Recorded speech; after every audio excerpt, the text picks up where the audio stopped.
if you tell me whether you want to do devolution of power first. So we'll do and devolution of power first then. Yeah, we'll do devolution of power. Okay.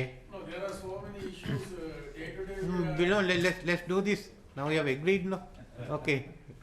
But I am not agreed, okay. Right, okay, devolution of power. We have discussed this in our devolution committee, and we have discussed, I have also informed cabinet. Implementation of the 13th amendment, constitutional amendment to safeguard full powers of the provincial council under list 1 with the exception of police powers, and B, also to include specific functions in list 3 in the provincial council list, subject to agreement among political parties in parliament, because unless you agree we won't have 2/3. So if you want to discuss that further, both Mr. Susil Premajayantha and Mr. Prasanna Ranatunga will be there to talk with the members and come back. We have other members also in our committee, former chief ministers, but both of them will be leading the discussions on which we say whatever you want to do on list 1, how do you want to safeguard those issues? We have to make an exception for police powers, but all other issues we can take up. And if you want any other list 3 functions come into list 1, that's also there, but we have to get other, not only government and the Tamil members, but we have to get the other parties in opposition to agree, so that we have 2/3.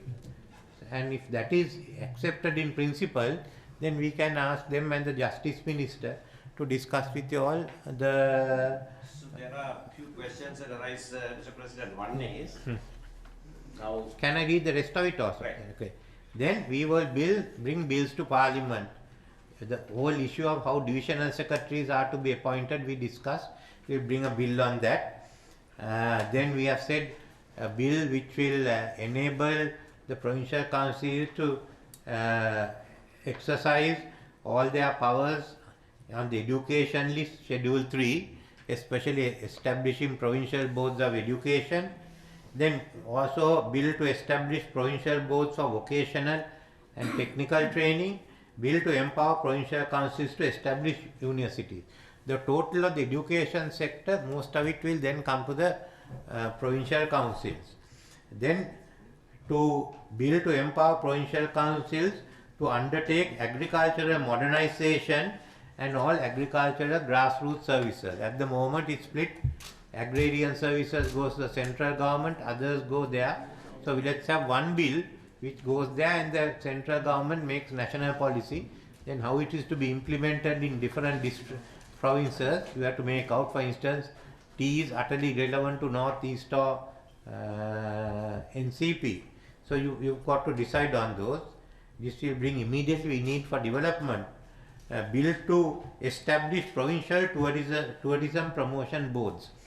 I think each area, and then we should have local committees below that. Then under the Industrialization Act, any industry with over ₹1 million is of national importance, we'll bring it to 250 million rupees. So all the small and medium enterprises will get covered by the provincial councils, and a bill to establish the district development councils. Last one, some of the subjects and functions devolved to the provincial councils are still administered under the central government. Legislation may be required to ensure that such subjects come under the purview of the provincial councils. That issue, also identifying it, can be done by with the 3 ministers. So that is the first part on the devolution.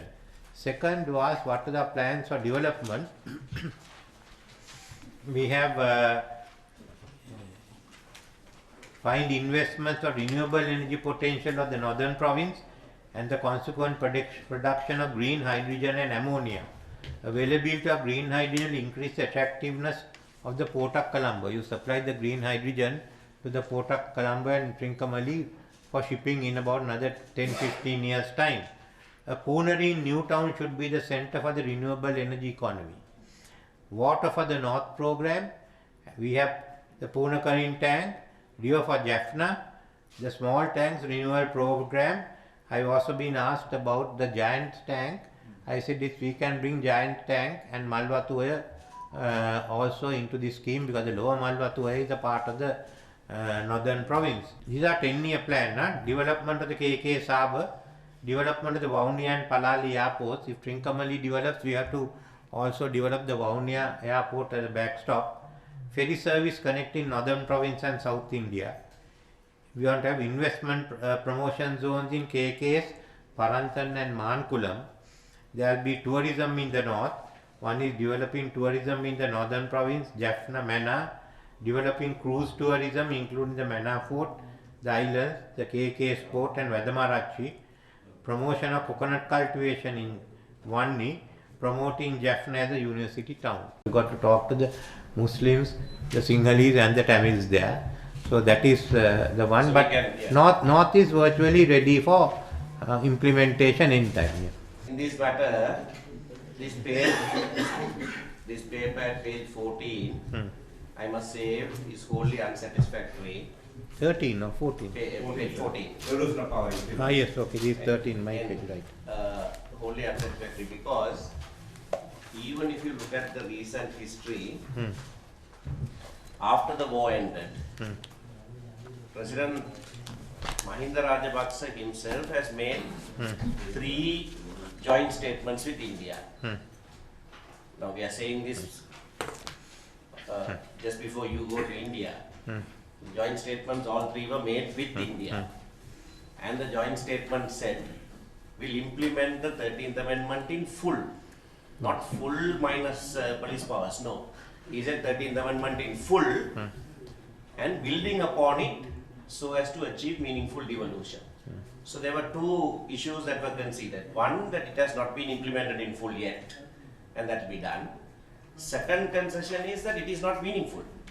That is why it will be made meaningful. Even if you implement it in full, it is not meaningful devolution. That will be built upon in such a way as to achieve meaningful devolution. Not once, not twice, 3 times joint statements were made with India. Now that was the position of UPFA government. Now under the in the last parliament, when you were chairman of the steering committee of the Constitutional Assembly, the Prime Minister was a member of the steering committee.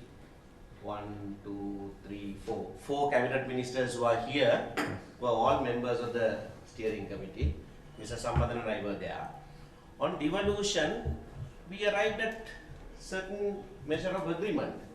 In fact, Honorable President Ranatunga and Honorable Susil Premajan and another member, a 3-member ad hoc committee made a report also. I have that also, yes. Made a report also. So we arrived at fair amount of consensus on that. There was a subcommittee on devolution of police power, in which Honorable Namal Rajapaksa was also a member, and they gave a report on how that can be devolved. All that was achieved. So now to go back and say exception of police powers and then safeguard full powers doesn't seem a meaningful effort at all. We're going back on promises by both sides, both the UPFA at that time and the current hybrid government. Okay. Firstly, I am Ranil Wickremesinghe, not Ranil Rajapaksa. So I am not bound by. I am not going to say what President Rajapaksa did, but I do go along with him saying that there has to be full implementation of the 13th Amendment. But in the discussions we had earlier, when I mentioned full implementation, there was a big outcry, and we decided that we'll go ahead and take up police powers later. So you got to decide on that. Rest of it, I have asked you all to be in a committee to work with Susil Premajan and the Minister Prasanna Ranatunga, both of whom are there, so you can finish all the details with them. I read the report that you all had done even 2 days ago. I am in agreement with that. I haven't seen Namal Rajapaksa's report for both of them, and there is the Minister for Justice. So we have to decide whether we are going ahead with this, whether you all want to go ahead with this or not, because we have to draft the legislation. Then other bills are what we have done. And third, I have put one to catch up with any. I think you, there are any matters belong to the provinces which is being administered by the centre, we'll take it back to the provinces. So we are prepared. I think the disagreement seems to be only on what we do with police powers. Everything else is there. So. Our position is that there was a deadline that you gave, 4th of February, nothing happened. Then you said before last meeting, you said before end of July. Yeah. None of that is listed here, can be done before end of July. Okay? So we don't want to be party to something that is indefinitely strung along the way. But we are not opposed to you implementing any of these things. No, as far as we are concerned, as far as I am concerned, I didn't say I am going to implement everything. I said the proposal will be given to you before 31st July. And now I have given the proposals. So question is, do we go ahead with it or not? Do you want to support it or not? No, do you want to talk it or not? No, these proposals we don't accept as genuine power sharing proposals. Okay. But I have not. We will not stand in the way. We will not stand in the way of government implementing this. I am going to talk to the other party leaders before I have to speak to you. Next round will be them. If they want to go beyond this, I have no problem. So we will tell them this is what is on. If do you want this, do you want it less or do you want it more? I will not give it less. But if everyone agrees to give more, I will add it. I mean, why should I take this thing? But remember what I offered you in 2005 when you rejected. Don't do the mistake again. That's all that I can tell you. As far as I am concerned, these proposals will be put forward to all the party leaders. He is the one who rejected. Huh? You all also rejected, he also rejected. All rejected. Yeah. No, so anyway, what am I going to do? We will we'll discuss with them and we'll draft the constitutional amendments with the other political parties, as you know, subject to agreement by leaders of the parties in parliament. And when that is done, we will go ahead. The bills we can pass anyway. We will pass the bills establishing all this. As far as the constitution, we will finally draft and put it to parliament, and that the parliament must either pass it or they must reject it. I haven't got 2/3, but I am determined to solve this issue. So all the other matters also will be put down. Where there is regulation, there will be regulations. Where there are laws, there will be laws. Where there is constitutional amendments, we will present the constitutional amendments. I am prepared to go all that way. Let me put forward my party's position. Yeah. We are of opinion that anything that strengthens the 13th Amendment and is going to be put into operation is the immediate need of the country at the moment. So therefore, everything that promotes that should be attended to, and as soon as possible, the provincial councils should come into effect. Yes, so you give us your views on it, because the ministers' committee will start sitting in about a week, 2 weeks' time, and we'll tell all of you. Those who want to come can come, others won't come. And in the meantime, I will also speak with the other party leaders and find out what their views are, and come along. We have no difficulty at that. But I am trying to resolve. At least I am going most of the way. If you don't want it, we appreciate the efforts you're trying to solve this issue once and for all.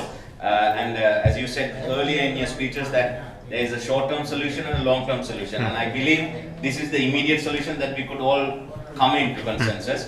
And we will support you on this immediate solutions, but we'll discuss further on the other ones as well. okay.